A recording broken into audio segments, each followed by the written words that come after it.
Ketika dia sudah balik, sudah dewasa, maka perlu diperhatikan, ini tidak ada hubungan mahram. Karena tidak ada hubungan mahram, maka mereka tidak boleh bersentuhan, tidak boleh satu rumah, apalagi rangkul-rangkulan, karena jelas ini pelanggaran dari sisi syar'i. Open Mic ANB. Ustadz, ini ada kasus yang belakangan rame Ustadz, kaitannya dengan anak angkat. Sebenarnya di dalam Islam itu gimana Ustaz aturan anak angkat? Apakah di zaman Rasul atau zaman sahabat sudah ada praktek seseorang itu ngangkat anak? Nah, ini aturannya gimana Ustaz dalam Islam? Alhamdulillah wassalatu wassalamu ala Rasulillah. Kalau berbicara mengenai waktu, kapan keberadaan anak angkat itu ada dalam kegiatan masyarakat, keberadaan anak angkat sudah ada sejak zaman jahiliyah, sebelum Islam diutus. Bahkan ada satu fenomena tentang anak angkat yang itu pernah dialami di zaman Rasulullah SAW sebelum beliau diutus, yaitu Zaid bin Haritha.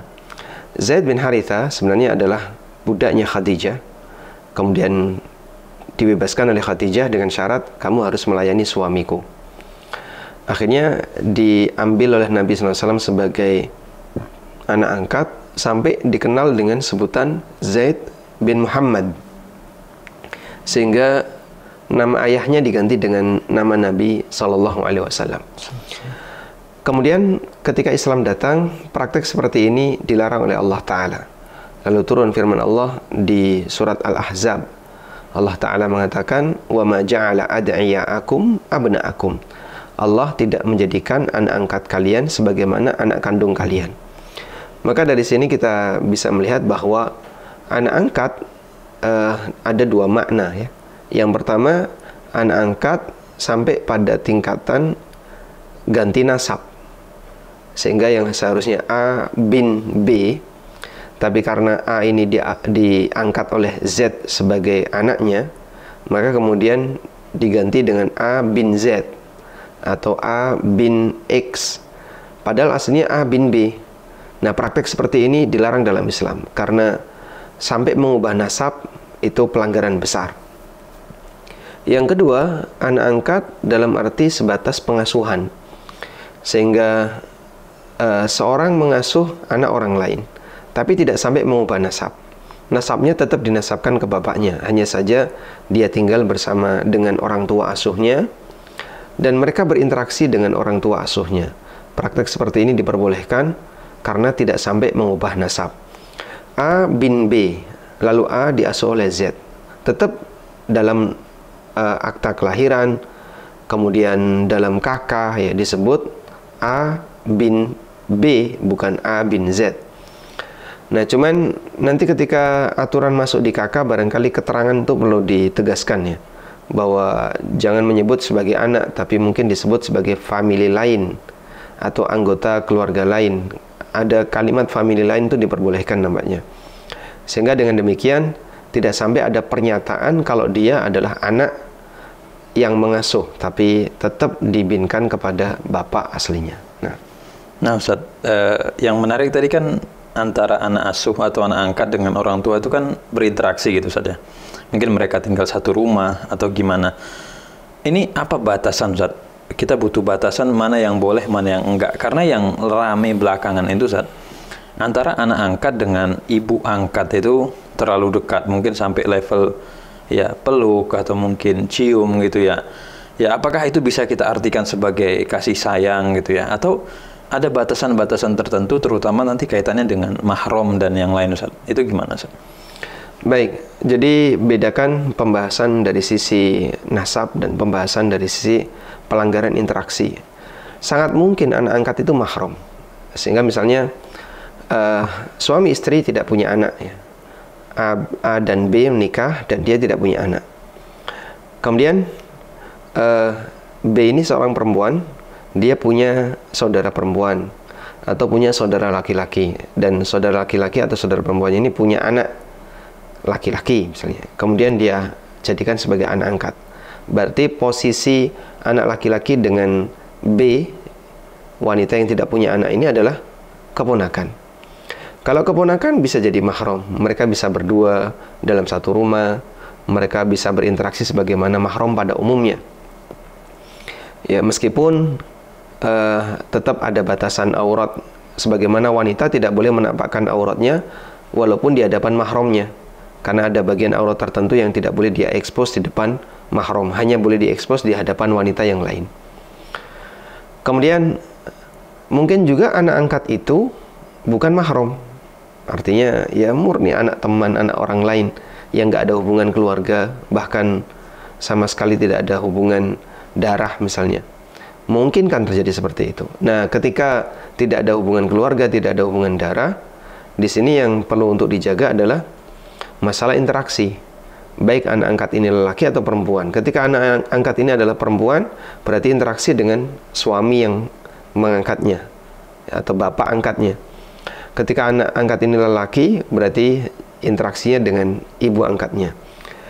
Ketika dia sudah balik, ya, sudah dewasa, maka perlu diperhatikan, ini tidak ada hubungan mahram. Karena tidak ada hubungan mahram, maka mereka tidak boleh bersentuhan, tidak boleh satu rumah, tidak boleh misalnya apalagi rangkul-rangkulan, karena jelas ini pelanggaran dari sisi syar'i, pelanggaran dalam interaksi. Sehingga sebatas ya, misalnya punya hubungan kedekatan batin karena dulu pernah diasuh, dulu pernah dirawat, sah-sah saja. Cuman kalau sampai pada tingkatan interaksi yang melanggar batas mahram, ini tidak diperbolehkan.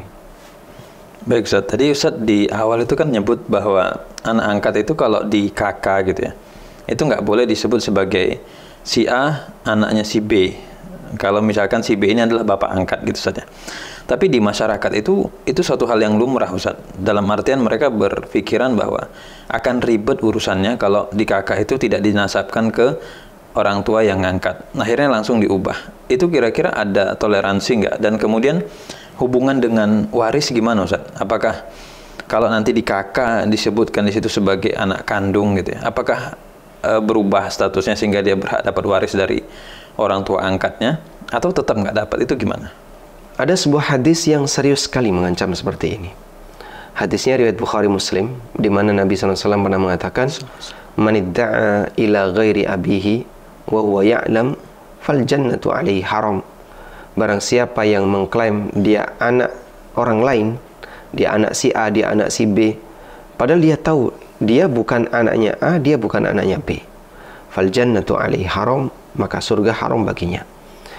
Jadi menunjukkan bahwasanya pengakuan saya anak A, saya anak B, padahal dia tahu saya bukan anaknya orang ini. Atau sebaliknya, orang tua angkat menyatakan ini anak saya, ini keturunan saya, padahal itu bukan keturunannya. Dosa besar. Karena Nabi SAW memberikan ancaman, fal jannatu alaihi haram, surga haram baginya. Kemudian di sini kita mengajarkan kepada masyarakatnya, jaga komitmen ini baik-baik. Jadi, kalaupun Anda mengangkat anak, pertama, dalam masalah keyakinan, jangan sampai kita belokkan nasab. Kemudian juga dalam masalah klaim, jangan sampai kita menyatakan bahwa anak ini adalah anak saya. Kemudian dalam masalah administrasi, ya seharusnya ini konsisten. Kalau berbicara masalah administrasi, ya dia mengikuti konsistensi yang dibawa ini. Berkaitan dengan masalah pengakuan, berkaitan dengan masalah pembelaan nasab, administrasi harusnya ngikutin. Nah, kalau kita misalnya beralasan itu kan untuk kemudahan dan seterusnya, kemudahan tapi tidak boleh melanggar konsistensi ini, karena nanti kelanjutannya akan ada banyak pengaruh ya. Sehingga di administrasi coba nanti bisa dialogkan ya, ditanya ke dinas terkait, ini bukan anak kandung saya tapi mau saya masukkan di kakak ya. Kira-kira statusnya apa? Mungkin orang yang ada di Dukcapil kan paham ya, apa yang harus dinyatakan dalam keterangan itu. Apakah keterangan sebagai famili lain atau keterangan sebagai apa, nanti bisa disebutkan. Saya pernah dengar ya, ada mengenai zonasi sekolah yang ada di beberapa daerah, bahwasanya orang kalau mau sekolah di tempat A, maka dia hanya boleh tinggal di alamat yang radiusnya sekian kilo dari titik sekolah itu. Sampai kemudian ada orang yang ingin menyekolahkan anaknya di sekolah A tadi. Cuman dia di tempat yang jauh, dititipkan ke kakak sekitar sekolah ini, di antara keluarganya. Akhirnya ditulisi family lain. Itu model seperti ini banyak di tempat kita. Nah, jadinya negara masih memungkinkan untuk memfasilitasi orang mencantumkan dirinya di kakak orang lain, tapi dengan status bukan anak, dengan status ya mungkin family lain atau apa. Selanjutnya, konsekuensi yang terjadi ya, kalau tadi disebutkan tentang masalah waris dan seterusnya. Ketika dia bukan anak keturunan, kan, ada banyak sekali konsekuensinya. Pertama, nanti tidak ada hak warisan. Yang kedua, tidak ada hak wali. Ya. Kemudian tidak ada aturan mahram, yang tidak ada hak mahram, dan seterusnya. Jadinya ada banyak konsekuensi turunan. Makanya kenapa itu dijaga? Sebab hal ini berkaitan dengan masalah turunannya. Maka Islam memberikan batasan yang sangat keras. Sebagaimana praktek zina itu turunannya banyak, maka salah sebut orang tua, salah sebut anak, kemudian terjadi penyelewengan terhadap nasab, itu juga turunannya banyak. Karena itu kenapa ini dijaga? Sebab manusia itu makhluk yang bernasab. Yang lain kan tidak bernasab ya. Binatang tidak bernasab, pohon tidak bernasab, manusia bernasab. Kamu ini hadir dari mana? Oh, ada bapaknya. Dan nasab itu dinisbahkan ke bapak. Ada bapaknya. Sehingga ketika dia ada bapaknya, jelas ini anaknya si A, ini anaknya si B. Nah,